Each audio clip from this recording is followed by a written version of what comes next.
Ndese ekitabo kino tunyumirwe tumanye n'ebifa mu nsi endala. Otuvuddeko wano mu Buganda. Tuvuddeko mu Buganda tugenze mu nsi z'Abawalabu. Oba oluyita luto tugenzeko mu nsi z'Abawalabu. Tumanye ate mu Buwalabu biki ebifaayo. Biba bitya bitambula bitya ewaabwe. Tujja kumanyako ebitonotono ku byo. Naye nga ndese ekitabo kiyitibwa Sindbad Omulunnyanja. Sindbad Omulunnyanja ekitabo kino ngero z'Abawalabu. Kyali mu Luwalabu ne kikyusibwa omukulu bamuyita Sir Richard Burton ye yakikyusa. Kati wano ne tufuna omukisa ogutagambika omukulu Aloni Lubwama n'akizza mu lulimi lw'aboobwe. Ne tufuna okumanyisibwa kuno munnange.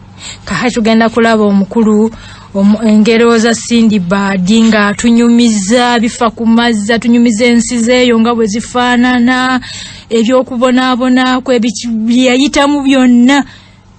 Ojja kunyumirwa nno mwatu.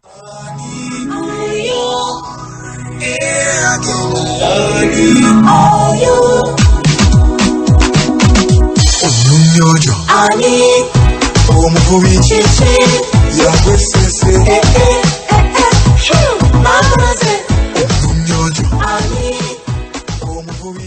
kale tugenze olugero lwa Sindbad Omulunnyanja. Sindbad Omulunnyanja olusooka agamba bw'ati. Agamba nti edda ennyo ku mirembe gya Khalifa Haruna Rashid omulangira w'abakkiriza mu kibuga Baghdad mwalimu omusajja omupakasi eyayitibwanga Hindbad. Hindbad yali mwavu ng'omulimu gwe ogumuliisa gwakwetikka migugu ku mutwe. Olwali olwo Hindbad n'apakasa okwetikka eggugu eddene ennyo. Olunaku olwo lwali lwa bbugumu nnyo.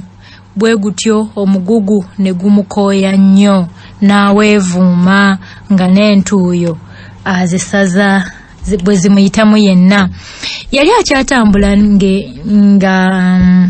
akyatambula ng'eggugu limukembya kwe kutuula mu luggya lw'enju y'omusuubuzi Naggagga olwalimu ebituluze by'emiti ebiweweevu. Teyalwa n'assa eggugu wansi n'agenda atuula kumpi n'omulyango gw'ennyumba. Yali kyajja atuule wansi, obuwewo ne bufuuwa nga buva munda ne bumuleetera akawoowo akalungi ennyo. Teyalwa n'asemberera ddala kumpi n'omulyango. Yagenda okutunula munda ng'ekiri omwo kijjobi. Yasooka n'alaba abakubi b'ebivuga n'abayimbi abalungi be yali talabangako, ate n'awulira amaloboozi g'ebinyonyi nga bitendereza Katonda. Yalaba amayuba, enkusu, amafulungu, ye namuŋŋoona n'ennyange, nakinsige, ebyo byonna byaliwo. Nakinsige kasiteebaawo. N'ebinyonyi ebirala bingi nnyo ebyewuunyisa gwe wamma n'afa essanyu. Bwe yali ali ku mulyango n'alingiriza ddala munda eyo gye yalaba abaddu n'abaweereza okufaanana ng'abo abaggyibwa mu mbiri z'Abakabaka. Obwo buyaga bwe bwafuuwa ate akawoowo ne kamufumitira ddala mu nnyindo n'amalusu n'atandika kumira muganda. Olwo Ssempala n'atendereza Katonda nti ayi omutonzi era omugabi wa buli kintu, bw'oyagala obawa, bw'obawa tobalirira, ate bw'otoyagala bw'obaavuwaza tomanyaayo munno, naye y'enkola ya Katonda.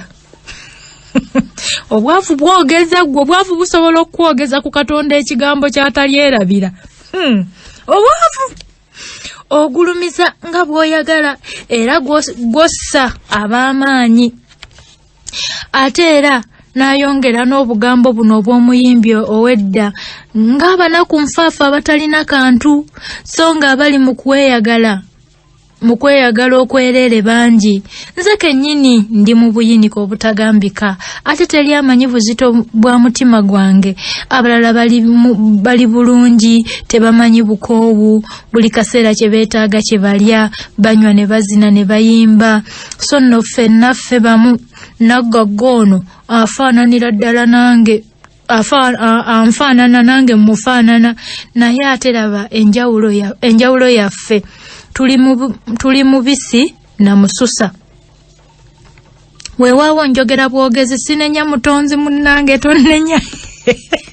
Tonkubira wano laddu munnange ebyo njogeddeko bwogezi njogeddeko bwogezi mukama gwe mugezi era oli mwenkanya naye munnange njogeddeko bwogezi kale mukama sigama nti nkunenya onsaasire Katonda bwe yasirisa ebyo n'ayagala ate okudda mu ddene okutwala omugugu gw'abandi. Mu kaseera ako wavaayo omulenzi eyali alabika obulungi era nga n'ekyambalo kye kyali kya kitiibwa nnyo n'akwata Hindbad ono omupakasi ku mukono n'amugamba nti yingira nnyinimu akuyita. Hindbad yasooka kukusikattira olw'okutya naye nga talina bugaaniro bw'atyo n'ayingira mu nju n'atunula erudda n'erudda n'alaba ekisenge ekinene ekijjudde ebyakaloosa n'ebibala ebyengevu n'eccupa ejjudde omwenge nga buli kintu kiteekeddwa ku mmeeza yaakyo. Ku ludda olw'ekyengulu Hindbad gye yasanga nannyinimu ng'atudde wamu n'abakungu abalala nga banyumya. Nannyinimu yali musajja mukulukulu atuuludde ng'ekirevu kye kyetobeseemu envi.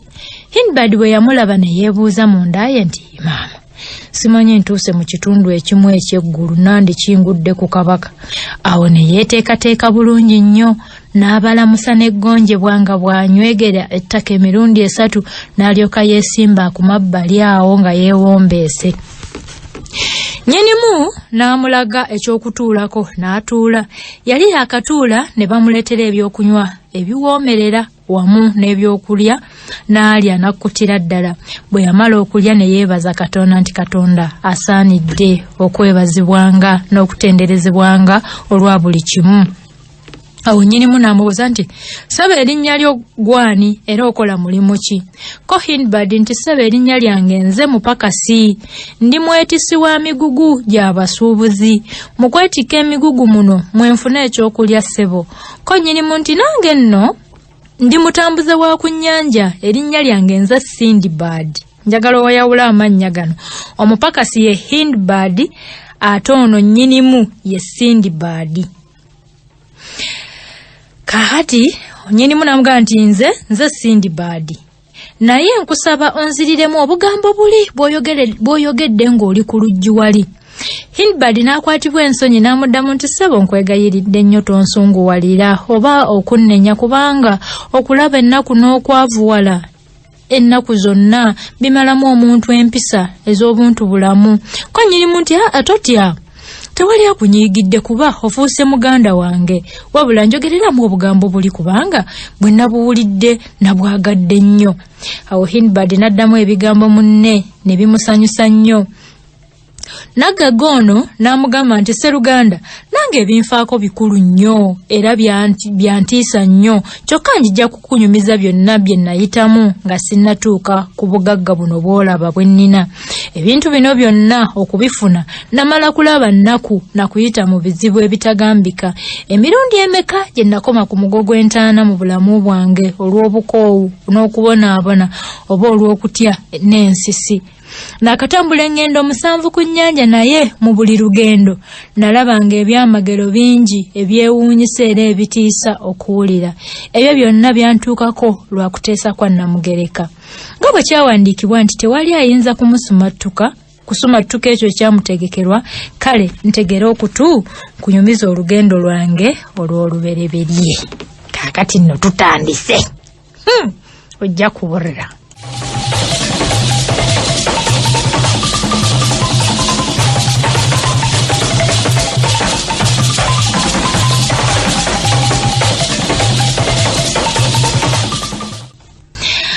Agamba nti kitange yali omu ku basuubuzi abayatiikirira mu biro ebyayita. Olw'ebintu bye n'olw'empisa ze ez'obuntu bulamu eri abantu abalala yafa nga nkyali mwana muto kyokka yandekera eby'obugagga bingi, amayumba, n'amasamba era bwe nakula ebyobugagga bwa kitange byonna ne bibeera mu mikono gyange. Nayambalanga n'ennekera n'endya bulungi era n'okunywa nga negase ne bavubuka bannange era nga seeraliikirira nti obulamu obw'essanyu bwe butyo buyinza okukoma. Naye nno emyaka bwe gyayitawo egiwera nagenda okulaba nga sikyalina kantu nakamu, ensimbi ze nasikira nga zimpweddeko. Kyantiisa nnyo okulaba nga ndi mu mbeera efaanana bw'etyo, kyokka najjukira ebigambo bya mukama waffe Sulaimaani mutabani wa Dawudi bye yayogera nti olunaku olw'okufa lusinga olw'okuzaalibwa, kubanga omuntu bw'afa aba takyalina kye yeetaaga, nti era embwa ennamu esinga empologoma enfu amaanyi, kubanga empologoma enfu teba na kyeyinza kukola, so ng'embwa ennamu eyinza okweyambisibwa, nti era entaana ku muntu omwavu esinga olubiri, kubanga ebisenge byayo bikweka ensonyi ze, so ng'omwavu okubeera mu lubiri kyongera kumusekereza. Bigambo ebyo bya Sulaimaani muzzukulu mutabani wa Dawudi kabaka wa Isirayiri. Bwe najjukira ebigambo ebyo nefuna obuzira mu mwoyo gwange nensitula nenkuŋŋaanya ebintu bye nnali nsikyasigazaawo nentunda buli kintu nenfuna ebitundu bya ffeeza 3,000 nemmalirira okulamaga mu nsi endala. Kyenava ngula ebyobusuubuzi bingi nembisiika mu kyombo. Okusiika mu lulunnyanja kwe kutikka ebintu mu kyombo. Ekyombo ly'eryato bino ebigamaato amanene abaana mmwe abatudde awo abatabimanyi ya abantu abakulu mmwe mubimanyi. Wamu ne bannange bangi olwo ne tuva mu kibuga Baghdad ne tukkirira okugenda mu kibuga ky'e Basra. Ne tweyongera mu nnyanja ennene okumala ebiro n'ennaku nnyingi. Nga tutambulidde emyezi egiwera twatuuka ku kizinga ng'obulungi bwakyo kifaanana ng'ensuku ez'omu ggulu. Mwana wange kikyogerageranyako munga kifaanana ng'ensuku ez'omu ggulu, era twateesa okuwummulako. Omugoba waffe ow'ekyombo n'asuula ennanga. Ffenna ne tuva mu kyombo ne tugoba ku kizinga ekyo. Abantu bangi batandika okukuma omuliro n'okufumba emmere, abalala baanaaba n'abalala ne beesanyusa nga bwe baayagala. Nze nange nali omu ku abo abaali basanyuka ku lubalama lw'ekizinga ekyo, ng'abalala balya ng'era bwe banywa. Munnange tuba tuli awo twesanyusa, omugoba w'ekyombo kyaffe n'ayimirira ku mabbali gaakyo n'ayogera mu ddoboozi ery'omwanguka nti, abasaabaze mwenna singa Katonda ababeera mudduke mangu mujje mu lyato mwanguwe okusaabala. Ebyammwe byonna mulekeeyo muwonye obulamu bwammwe, kubanga kino kye mulaba si kizinga kya nnamaddala, si busi, wabula kyennyanja ekinene ennyo ekiwummuliddeko mu nnyanja wakati. Ne kimerako n'omuddo ekiri mu nnyanja wakati, omusenyu ne gukikuŋŋaanira ku mabega gaakyo. Kifaananira ddala ng'ekizinga n'emiti gyakimerako. Bwe mukikoleezezzaako omuliro ne kiwulira ebbugumu, era kikyo kiseggulukuka. Bwe mutaayanguwe kigenda kukka nammwe wansi eyo mu nnyanja mwenna muzikirire. Kale mudduke mangu entamu zonna mulekaawo. Munnange awo abasaabaze bwe baawulira ne badduka okweyuna eryato awatali kufa ku kintu kyonna kye baali batutte ku kizinga. Bangi baatuuka mu kyombo naye abalala baalemererwa. Ekizinga tekyalwa ne kyejjawo. Ne kikka mu ntobo y'ennyanja n'abantu bonna abaakiriko. Amayengo ag'amaanyi ne gajja ne gasaanyaawo wekyali. Munnange nange nali omu ku abo abaasigala ku kizinga, era bwe ntyo nakka wansi eyo mu nnyanja wamu ne bannanga abalala bangi. Katonda asaana kutenderezebwa kubanga yamponya okufa amazzi. Nabaka ekibajjo ky'omuti ne neerippira okwo olw'okwagala ennyo obulamu. Amagulu gange gaafuuka enkasi ne gasala amayengo ag'amaanyi. Amazzi ne gansuukunda nga ganziza eno ganziza eri. Omugoba w'ekyombo yayanjuluza amatanga n'agenda n'abo abaali basaabadde awatali kufa ku ffe abaasigala emabega. Natunuulira ekyombo okutuusa lwe kyabulirayo olwo ne mmanyira ddala nga bwe nali nzikiridde. Obudde bwaziba nga ndi mu kulowooza kufa kyokka saagezaako kuta kibajjo kyange kino kiko nali neerippye. Amayengo n'empewo ne binsindiikiriza okutuusa ekibajjo kyange lwe kyawagamira ku kizinga ekinene okwali emiti emiwanvu nga gisudde amatabi gaakyo mu nnyanja. Munnange saalwa nembaka ettabi ly'omuti n'entandira okwo okutuusa lwe nakka n'engoba ku lukalu. Amagulu gange gaali biwuulowuulo olw'okusannyalala ennyo era okugenda okugatunulako nga ndaba ebyennyanja byali bitandise okugenda nga binkeketa. Namala geesuula eri ku kizinga okufaanana ng'omulambo nga simanyi na gye ndi okutuusiza ddala enkeera lwe namanya ebifa engulu nga n'omusana gwayase dda. Ku kizinga okwo kwaliko ebibala bingi n'ensulo z'amazzi. Namala ennaku nnyingi nga ndya ku bibala ebyo. Mu kiseera ekyo nafuna amaanyi n'omwoyo ne gunnuma nga ndowoolereza era nga ntambulatambula ku kizinga nga ngenda neesimbaggiriza ku muggo nga bwe neerolera ebitonde bya Katonda bye nasanganga. Lumu nali nembalemba ku lubalama lw'ennyanja nendaba ekintu ewala mu muddo nga kiringa ensolo ey'omu nsiko ate erudda nga kifaanana ng'ekyennyanja ekinene ennyo. Nakisemberera n'enkyekaliriza. Nagenda okulaba nga mwana gwa ndogoyi ogusibiddwa ku muddo. Bwe neeyongera okumpi nagwo ne gutema omulanga munene nnyo n'entya nnyo ate. Zenna n'enjugumira. Mba nkyusa obuufu bwe nti okuddayo nefubutukayo omusajja mu ttaka wansi. Nampita nga bwangoberera nti gwe gwani?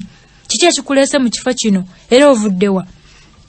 Konze nti ssebo ndi mugenyi mu nsi eno, nze omu ku batambuze abaalekebwa ekyombo ekizinga kwe twali bwe kyasaanawo era si bakwerippa ku kibajjo kya muti singa nafa dda era amayengo n'empewo bye byantuusa ku kizinga kino. Bwe yawulira ebigambo byange n'ankwata ku mukono n'aŋŋamba nti gira tugende ffembi. Nange saalonzalonza nga tugenda nga tutuuka mu kisenge ekigazi ekyali mu ttaka eyo wansi nga ndagawo okutuula nga ndeetera emmere. Kyokka yanzija wala nno kubanga enjala yali ennumidde ebbanga. Bwe ntyo nendira ddala okutuusa lwe nnakuta nga sikyalinawo enteeka.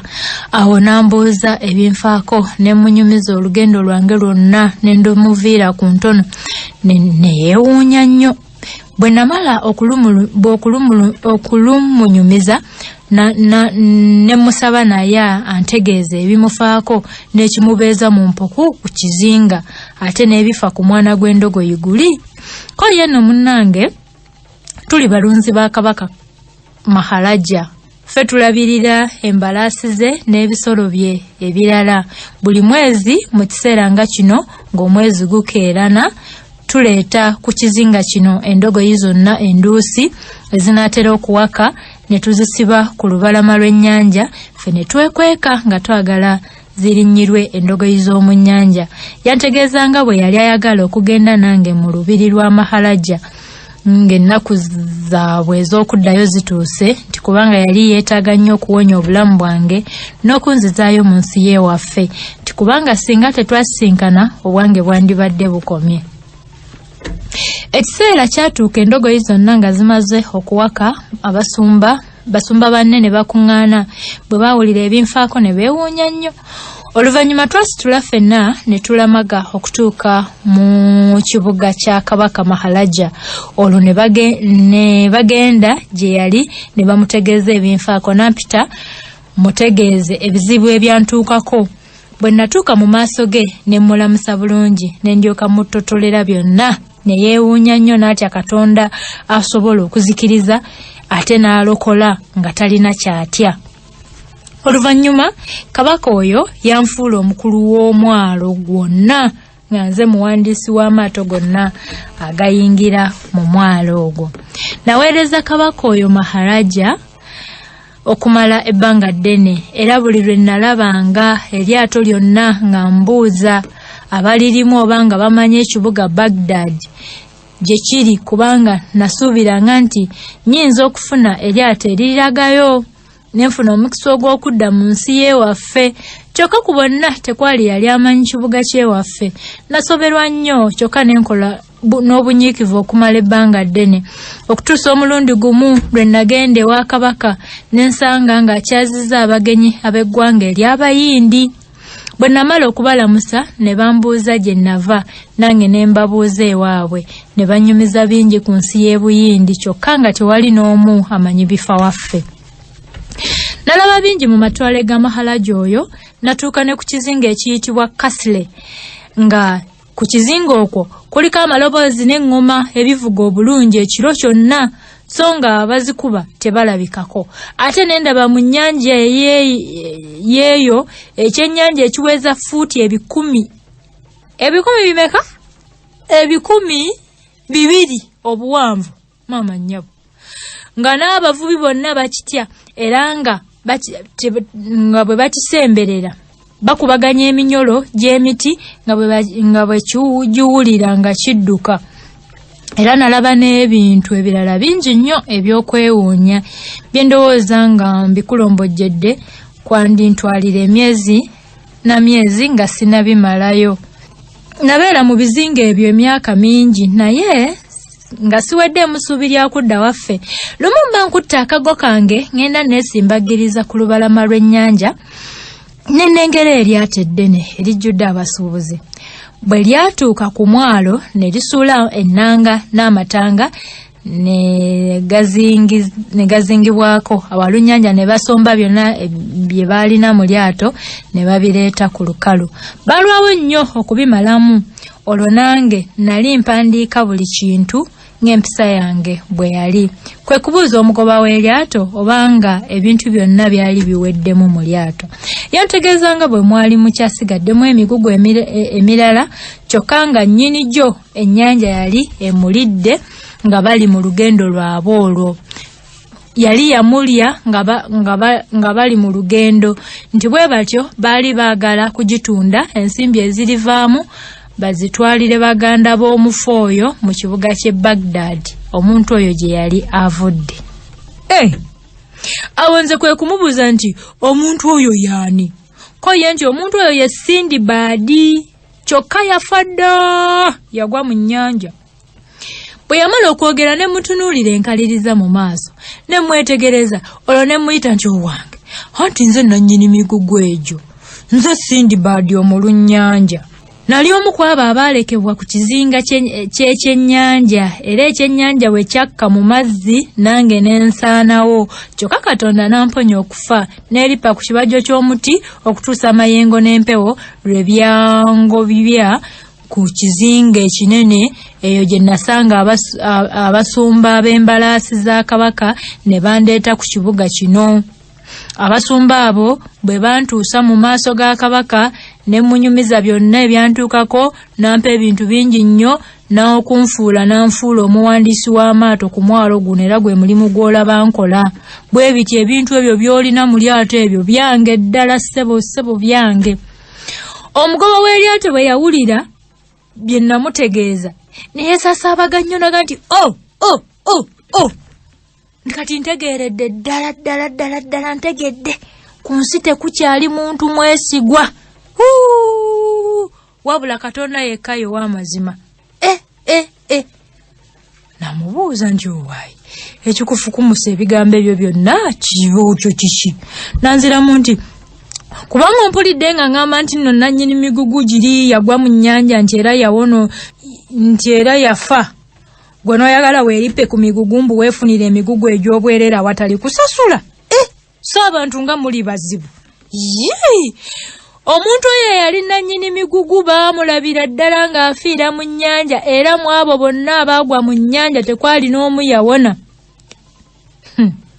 Nange nalaba omusajja seba ayagala okumpita omunyazi kwe kujuuka ne mugaa nti sebo leka naawe mpuliriza bulungi era weefumitiriza n'ebigambo byange kubanga bya mazima gennyini era jjukira nti abalimba baba bannanfuusi era bamuziza eri Mukama. Awo ne munnyonnyola byonna bye nakola okuva lwe nalinnya eryato lyeryo nga tuva e Baghdad okutuusa lwe twatuuka ku kizinga kwe nasaanirawo mu nnyanja era ne mujjukiza n'ebintu ebimu ebyatutuukako fembi nga ndi naye. Munnange yalwadde aki ng'amaze okutegeera nti byenjogera byali bya mazima. Nankulisa amayengo n'aŋŋamba nti Katonda mukulu kuba ffenna tekwali yali asuubira muntu yalama. Munnange olwo kwe kumpa emigugu gyange gyonna ebintu byonna ne mbisangamu. Abantu beeyo nga byali bakyali beesigwa naye gireke mu lyato ly'ebussi maama olabe. Ate gye natuuka naggulwe nga baagisumuludde dda. Kaakati nabigisangamu bulungi nnyo ng'erinnya lyange kweriri era nga bwe naliwandiikako. Jjukira emyaka gyali giyiseewo mingi. Najjamu ekintu kimu eky'omuwendo ne nkitwalira Kabaka Maharaja ne nkimutonera ng'ekirabo. Abalunnyanja bangi kwe kuntwala nga bankongozza olw'essanyu eringi olw'okumanya nti nawona. Kabaka namutegeeza ng'eryato mwe nnali bwe lyali ligobye ku mwalo nga n'ebyobusuubuzi byonna bye nalina bwe byali obulungi nga bwe nabireka. Kabaka yeewuunya nnyo okulaba nga byonna bye namugamba byali bya mazima. Ate naye nampa ekirabo ekirala ekisinga ekyange kye nali mutonedde. Awo ne ntunda emigugu gyange gyonna giri nenfuna amagoba mangi nnyo ate nengula n'ebyamaguzi ebirala bingi mu kibuga ekyo. Eryato bwe lyatuusa okusitula nensalawo okugenda nalyo. Kwe kusiika ebyange mu lyato ate ne ŋŋenda mu maaso ga Kabaka okumusaba nzikirize okudda mu nsi y'ewaffe ndabe ne ku ŋŋanda zange wamu n'ab'omu maka gange. Kabaka nansiibula bulungi nnyo era nansibirira ebintu bingi nnyo. Awo ne tusaabala ne tuva mu nsi y'eyo. Munnange omukisa gwatugenderako okutuusa lwe twagoba mu kibuga ky'e Basra. Awo twamalawo ekiseera kitono nga tusanyuka ne tulyoka tutuuka e Baghdad, ensi ey'eddembe ekyali ya ddembe nno. Kati mwanange nga yadobonkana dda. Nagenda butereevu maka gange awaali abantu bange. Abantu bangi ne bajja okunnyaniriza ne neefunira abaddu n'abazaana bangi nnyo n'engaziya n'amaka gange n'engula n'ebizimbe ebirala bingi. Olwo ne ntandika obulamu obw'okweyagala okusinga ku mbeera yange ey'edda. Ne nerabirira ddala nti oba nali ndabye ne ku nnaku oba nti nali nnumiddwa ne ku njala. Nze ebyo byonna byonna nga nabyerabira dda. Sikyabijjukira. Nalyanga buli kintu n'ennywa awatali kwesubya kintu kyonna. Munnange nno gwe Hindbad omupakasi n'abalala abali wano ebyo bye byantuukako mu lugendo lwange olw'olubereberye. Ate Katonda bw'anaaba asiimye nja kubalombojjera ebyangwako mu lugendo lwange olw'okubiri. Awo Hindbad omulunnyanja kwe kulagira ne baleeta ebyokulya ne balya. Noono omupakasi Hindbad ate n'amuwa n'ebitundu bya ffeeza bya zaabu n'amugamba nti tusanyusa nnyo okuba naawe wano toddamu kwekubagiza. Awo Hindbad n'akuŋŋaanya bye baamuwa n'adda ewuwe n'emigugu gye ng'alowooleza nnyo ebyamagero ebituuka ku bantu. Ekiro kyo yasula wuwe naye obudde olwakya n'abukeera n'addayo ewa Nnaggagga amunyumize. Era baamwaniriza munnange emboozi endala neekoya.